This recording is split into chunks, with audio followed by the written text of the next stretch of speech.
വെടിവെപ്പ് നിർത്തിയെന്നാണ് ഇസ്രായേൽ അവകാശപ്പെടുന്നത്. പ്രത്യക്ഷത്തിൽ സൈന്യത്തെ പിൻവലിക്കാനും ആരംഭിച്ചിട്ടുണ്ട്. അതേസമയം കുതന്ത്രങ്ങളുടെയും കുടിലതകളുടെയും കേന്ദ്രമായ ഇസ്രായേൽ മറ്റൊരു നിലമൊരുക്കിയാണ് അവിടം വിട്ടതെന്ന് തെളിയിക്കുന്നതാണ് തുടർന്നുണ്ടായ സംഭവവികാസങ്ങൾ. ചെല്ലും ചെലവും കൊടുത്ത് തങ്ങൾ വളർത്തിയെടുക്കുന്ന വിമത സംഘമെന്ന് പേരിട്ട് വിളിക്കുന്ന കൊലയാളിക്കൂട്ടത്തിന്റെ വിളയാട്ടത്തിനാണ് ഇപ്പോൾ ഗസ സാക്ഷ്യം വഹിക്കുന്നത്. സിവിലിയന്മാരെയും സുരക്ഷാ സേനാംഗങ്ങളെയും തുടങ്ങി പത്രപ്രവർത്തകരെ പോലും കൊലപ്പെടുത്താൻ ഈ ക്രിമിനൽ സംഘങ്ങളെ ഉപയോഗിക്കുന്നതും ഇതിൽ ഉൾപ്പെടുന്നു. ഇസ്രായേലിന്റെ സഹായത്തോടെ ഗസയ്ക്കുള്ളിൽ വ്യവസ്ഥാപിതമായി പ്രവർത്തിക്കുന്ന വിമത കൊള്ളസംഘത്തിന്റെ ഇടപെടലുകളുടെ നടക്കുന്ന തെളിവുകൾ സ്കൈ ന്യൂസ് പുറത്തുവിട്ടിരുന്നു. ഭക്ഷണമടക്കമുള്ള ആവശ്യ വസ്തുക്കൾ വൻതോതിൽ കൊള്ളയടിക്കുന്ന കുറ്റകൃത്യങ്ങൾ മുതൽ ഏറ്റുമുട്ടലുകൾ സൃഷ്ടിച്ച് നടത്തുന്ന കൊലപാതകങ്ങൾ വരെ അവരുടെ ചെയ്തികളിൽ ഉൾപ്പെടും. യാസർ അബു ഷബാബ് എന്ന കൊള്ളസംഘ തലവനുമായി കഴിഞ്ഞ ഏതാനും ആഴ്ചകളിൽ നിരവധി സായുധ ഗ്രൂപ്പുകൾ സഖ്യം പ്രാപിച്ചതായാണ് സ്കൈ ന്യൂസ് പുറത്തുവിടുന്ന റിപ്പോർട്ടിൽ പറയുന്നത്. ഗസയുടെ ഭാവി ഭരണകൂടം തൻ്റേതായിരിക്കുമെന്ന് പ്രഖ്യാപിച്ചയാളാണ് യാസർ അബു ഷബാബ്.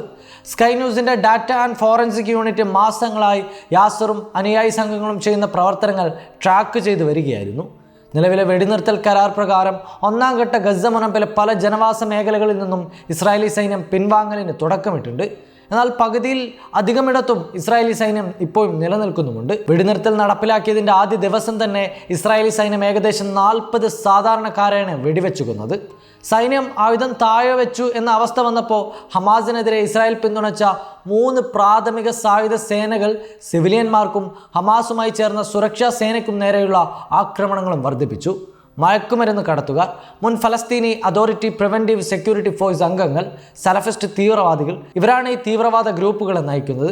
അവർക്ക് IS-ഉമായും ബന്ധമുണ്ടെന്ന് ഫലസ്തീൻ ക്രോണിക്കിളിൻ്റെ റിപ്പോർട്ടിൽ വ്യക്തമാക്കുന്നു.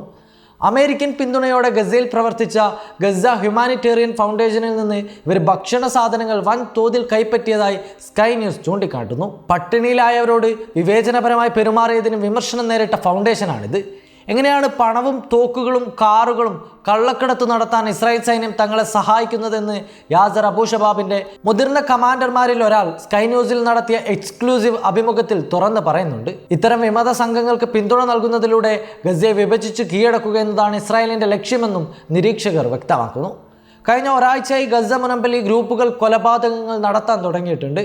അൽ ഗസാം ബ്രിഗേഡിലെ ഒരു മുതിർന്ന കമാൻഡറുടെ മകൻ മുഹമ്മദ് ഇമാദ് അക്കേലിൻ്റെ കൊലപാതകത്തോടെയാണ് അവർ ഈ താണ്ഡവം ആരംഭിച്ചത്. ഗസ മുനമ്പിൽ ഉടനീളം ഈ മിലിഷ്യ ഗ്രൂപ്പുകൾ വ്യാപിച്ചിട്ടുണ്ടെന്നാണ് റിപ്പോർട്ട്. ഇസ്രായേലി പിന്തുണയുള്ള ഹമാസ് വിരുദ്ധ സഖ്യത്തിലെ ഈ ഡെത്ത് സ്ക്വാഡുകൾ ഓരോന്നും ഓരോ വിഭാഗത്തിനും വ്യത്യസ്ത മേഖലകൾ കൈകാര്യം ചെയ്യുന്നതിനുള്ള ഉത്തരവാദിത്വമുണ്ട്. കിഴക്കൻ റഫേൽ നിന്ന് പ്രവർത്തിക്കുന്ന സായുധ സംഘം ജനപ്രിയ സേന എന്നാണ് സ്വയം വിളിക്കുന്നത്. മയക്കുമരുന്ന് കടത്തുകാരനും ICS ബന്ധമുള്ള യാസർ അബു ഷബാബിന്റെ നേതൃത്വത്തിലാണ് ഈ സംഘം പ്രവർത്തിക്കുക. 2024 മെയ് 6 ഇസ്രായേൽ റഫ ക്രോസിംഗ് പിടിച്ചെടുത്തതിന് പിന്നാലെ ഗസയിലേക്ക് പോകുന്ന മാനുഷിക സഹായ ട്രക്കുകളുടെ കൊള്ളകൾ നടത്തുന്നതിന് ഈ സേനയ്ക്ക് ഇസ്രായേലിൽ നിന്ന് പരസ്യമായ പിന്തുണ ലഭിച്ചിരുന്നു. സഹായവുമായി പോകുന്ന ട്രക്കുകൾ തടഞ്ഞ് ഡോളറുകൾ കൈക്കൂലി ചോദിക്കും. കൊടുത്തില്ലെങ്കിൽ ട്രക്ക് അവർ പിടിച്ചെടുക്കും. ഗസയിൽ കടുത്ത പോഷകാഹാരക്കുറവ് അനുഭവിക്കുകയും വൈദ്യസഹായം, ശുദ്ധജലം, പാർപ്പിടം, ഭക്ഷണം എന്നിവ ലഭിക്കാതെ വരികയും ചെയ്ത അവസരത്തിൽ പോലും അബു ഷബാബിന്റെ ആളുകൾ കൊള്ളയടിച്ച വസ്തുക്കൾ പൂഴ്ത്തിവെക്കുകയും കിഴക്കൻ റഫേൽ 24 മണിക്കൂർ ഇസ്രായേൽ സൈനിക സംരക്ഷണത്തിൽ കഴിയുകയും ചെയ്തു. അവർ മോഷ്ടിച്ചവ ശേഖരിച്ചു വെച്ച ശേഷം അത് കരിഞ്ചന്തയിലേക്ക് ഒഴുക്കിവിട്ടു. അവിടെ സാധാരണക്കാർ ആവശ്യ വസ്തുക്കൾക്ക് പോലും അമിത വില നൽകാൻ നിർബന്ധിതരായിരുന്നു. ബോംബിട്ട് തകർക്കപ്പെട്ട കെട്ടിടങ്ങളുടെ അവശിഷ്ടങ്ങളാൽ മൂടപ്പെട്ട ഗസയിൽ അമ്പരിപ്പിക്കുന്ന മറ്റൊരു കാഴ്ചയും കാണാൻ കഴിഞ്ഞിരുന്നു. തെക്കൻ ഗസയിൽ ഒരിടത്ത് 50ഓളം ഹെക്ടറിലായി വലിയ വില്ലകൾ. അവിടെ മറ്റിടങ്ങളിൽ നിന്ന് വ്യത്യസ്തമായി ഭക്ഷണ വിതരണം മുടക്കമില്ലാതെ നടക്കുന്നു. സമീപ മാസങ്ങളിൽ മെഡിക്കൽ സൗകര്യങ്ങളും ഒരു സ്കൂളും, എന്തിനേറെ പറയാൻ ഒരു പള്ളി പോലും അവിടെ നിർമ്മിച്ചു എന്നതാണ് സ്കൈ ന്യൂസ് റിപ്പോർട്ട് ചെയ്യുന്നത്. കെട്ടുകണക്കിന് പണം, പുതിയ ബ്രാൻഡുകളിലുള്ള സ്മാർട്ട് ഫോണുകൾ, വിദേശത്ത് നിന്ന് ഇറക്കുമതി ചെയ്ത ബൈക്കുകൾ, കാറുകൾ ഇവയൊക്കെ അവിടെ കണ്ണഞ്ചിപ്പിക്കുന്ന കാഴ്ചകളാണത്രേ അവിടെ കാഴ്ചവെച്ചത്. യാസർ അബു ഷബാബിൻ്റെ പോപ്പുലർ ഫോഴ്സിൻ്റെ ആസ്ഥാനമാണ് ഈ സ്ഥലം ഇപ്പോൾ. അതും റിപ്പോർട്ടിൽ കൃത്യമായി പറയുന്നു.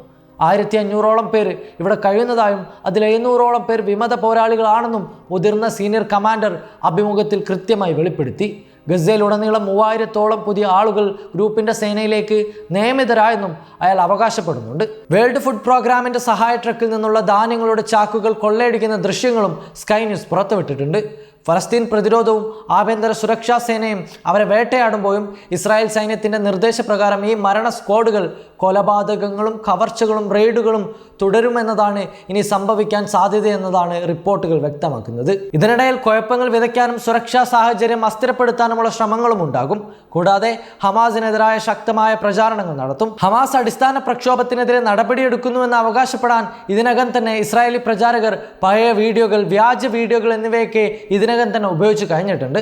അതേസമയം ഗസക്കാരെ ഈ പ്രചാരണമൊന്നും ബാധിക്കുന്നില്ലെന്നും നിരീക്ഷകർ ചൂണ്ടിക്കാട്ടുന്നു. ഗസൻ ജനതയോടൊപ്പമാണെന്ന് അവകാശപ്പെടുന്നവരിൽ നിന്ന് തന്നെയാണ് ഏറ്റവും ദോഷകരമായ പ്രചാരണ രൂപങ്ങൾ വരുന്നത്. ഗസയിലെ ജനങ്ങളോടൊപ്പമാണെന്ന് അവകാശപ്പെടുമ്പോൾ തന്നെ അവർ ഇസ്രായേൽ ഭരണകൂടത്തിന് മാപ്പുസാക്ഷികളാണ്. ഭിന്നത സൃഷ്ടിക്കുക എന്നതാണ് അവരുടെ പ്രധാന ജോലി. അമേരിക്കയിൽ താമസിക്കുന്ന ഈ പ്രചാരകർ കുഴപ്പങ്ങൾ വിതയ്ക്കാനും ഇസ്രായേലി ആഖ്യാനങ്ങൾ പ്രോത്സാഹിപ്പിക്കാനും തെറ്റായ പ്രചരണം പ്രചരിപ്പിക്കാൻ കഠിനമായാണ് പരിശ്രമിക്കുന്നത്. മറ്റൊരു വിധത്തിൽ പറഞ്ഞാൽ യുദ്ധം ഇതുവരെയും അവസാനിച്ചിട്ടില്ല. പകരം ഗസയിലെ ഫലസ്തീൻ ചെറുത്തുനിൽപ്പ് ഗ്രൂപ്പുകളെ പരാജയപ്പെടുത്തുന്നതിൽ സൈനികമായി പരാജയപ്പെട്ടതിനെ തുടർന്ന് ഒരു നിഴൽ സംഘർഷം ജ്വലിപ്പിക്കാൻ ശ്രമിക്കുകയാണ് ഇസ്രായേലിൻ്റെ പുതിയ കളി. Waytonikah.com, the exclusive Muslim matrimonial site.